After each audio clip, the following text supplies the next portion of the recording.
Hello, what is up mga moms or sir ma'am? Ako po si Ralph C. Fry, isang visual artist from Manila, and today we are going to unbox and review the Marvel Legends X-Men 97 Cyclops action figure. Yan, kinat out ko na yung clamshell para hindi na natin, para mabuksan natin na maayos and makita natin yung box. And tinanong ko si client, hindi niya na kailangan yung clamshell, so I got rid of it. And hindi na rin natin siya ibabalik dito sa box. Gagawa tayo ng panibagong packaging for this. Pero yung card itself, you have the Marvel Studios X-Men 97 logo, characters like Magneto, Wolverine, Rogue, Bishop, Gambit, and Storm. And we have the shot of the illustration ni Cyclops. Cyclops na text dito over white background, over white na line for contrast. And then you have the X-Men logo here, X symbol na nasa loob ng circle. And then we also have wave 2 na to, wave 2. Sa wave 2 we have Magneto na merong purple na sheet or cloth around his neck. Cyclops, Nightcrawler, Jean Grey, the Executioner, and Goblin Queen. So for the wave 2, ito yung unang action figure na i-review natin. And sa buong X-Men 97 na Marvel Legends na series, ito yung unang action figure na i-customize din natin. So yung magiging proseso natin dito, bawat character, unboxing, review, customization, packaging. Yun. Tapos content creation. And then next character. We have all 12 characters. So 12 times natin to gagawin.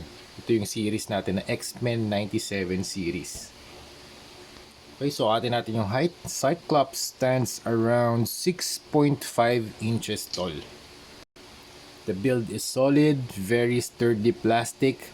Wala namang loose na joints. So let's zoom in para makita natin yung mga details around his hair, his body, tsaka sa legs. So simula tayo dito sa buhok niya. Yung buhok niya parang it's a very wavy one side na style of hair design. Ganda ng ginawa nila dito per sections, iba yung groupings ng hair. So meron dito sa front, medyo pababa dito sa kanyang eyes, pa side, pa wave, and dito sa kanyang sa kanyang back of the head. Ang ganda ng pagkaka-design. So sections of hair, parang nagke-create siya ng wave. Super nice look. Tapos dito naman sa kanyang visor, we have the color yellow. Parang dito translucent yellow na pero dito opaque, very opaque. Ganda, para na siyang merong pagka metallic na konting-konti lang. And then the head sculpt, and zoom in ko lang, ayan, head sculpt, meron ding konting smirk. And then you have the nose, the chin, the cheeks. Tapos yung blue suit niya nag-extend dito sa side ng face hanggang dito sa part ng chin. Tapos hanggang dito sa likod ng head. And overall na blue suit hanggang dito sa kanyang legs. Super cool na classic na Cyclops na colorway. You have the blue and yellow suit. Yung blue niya dito very vibrant, para siyang cobalt blue. Tapos yung yellow niya dito para siyang traffic yellow ng Armored Komodo. And then you have the communication device here sa kanyang left na chest. Ang ganda ng belt or ng harness design. Tatlong straps. So 1, 2, 3. Yung one over his right shoulder, yung isa over his left shoulder, tapos yung isa naman over the chest, the left part ng chest papunta dito sa kanyang belt. Yung kanyang belt merong X logo, X na logo pero nasa loob siya ng rectangle. Tapos yung mga negative space color red, positive space naman color black. Then you have the pouches, 1, 2, 3, 4, 5, 6, 7, 8, 9, 10. 10 nga ba? Yeah, 1, 2, 3, 4, 5, 6, 7, 8, 9, 10, 11. I think 11. Wait lang ah. Wala akong makita. 1, 2, 3, 4, 5, 6, 7, 8, 9, 10, 11. Yes, 11 pouches around his belt. And then you have the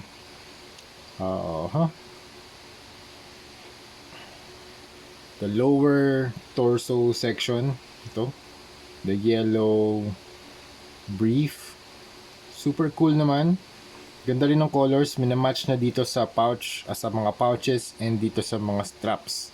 Tsaka dito sa gloves, tsaka dito sa strap sa legs, and dito sa kanyang boots. Maganda naman yung plastic quality, medyo meron lang konting mga seam lines dito. Yan, pero hindi naman visible kapag medyo malayo na siya. Yan. And then dito sa kanyang boot design, you have two circles, one para siyang strap design. Ang ganda, meron din pala ditong boot cut. Ang ganda rin ng hands. Kita rin yung veins dun sa kanyang kamay. Tapos pati fingernails kita rin. So very tight gloves yung suot niya.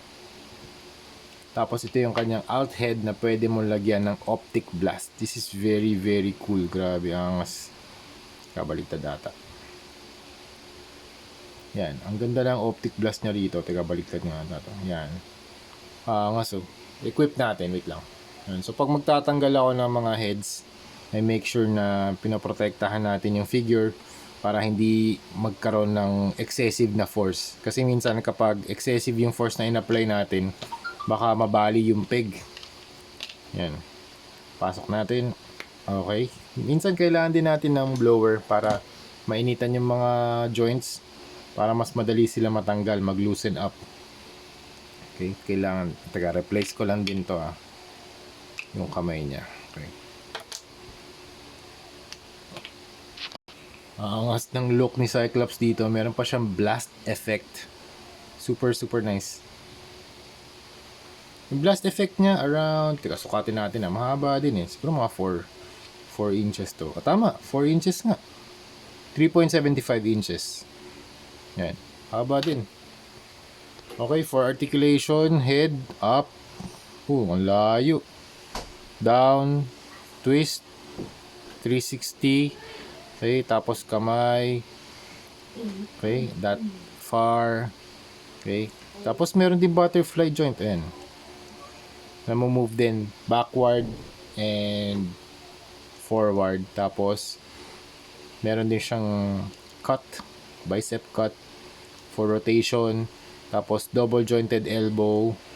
And then ball joint yung kamay. Naiikot din to. Yan, movable. Natatanggal din tong kanyang mga straps. Ay, gloves. Itong part na to ng gloves. Yan.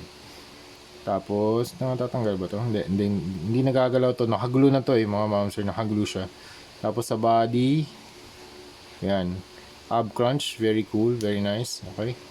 That far. Yan. That far. Okay. That far. Tapos waist. Nice. Meron waist cut. Tapos sa paa, that far kick, outside,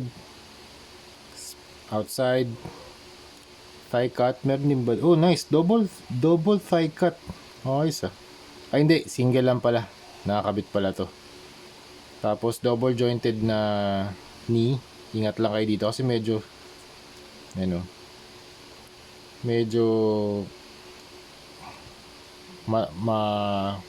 matigas yung joint. Yan. Okay. Okay, tapos boot, leg cut dito para meron siyang rotation. Tapos ball jointed nga ba to? Wala ko. Ayan, okay, ball jointed din yung kanyang feet. Okay, overall this is a very very nice action figure. Super excited na ako mag-customize ng Marvel Legends na X-Men 97.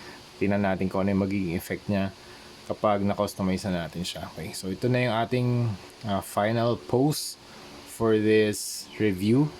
And super excited na ako mag-paint ng Cyclops tonight. So yun lang mga ma'am sir. Thank you very much for watching and see you sa next video. Bye-bye!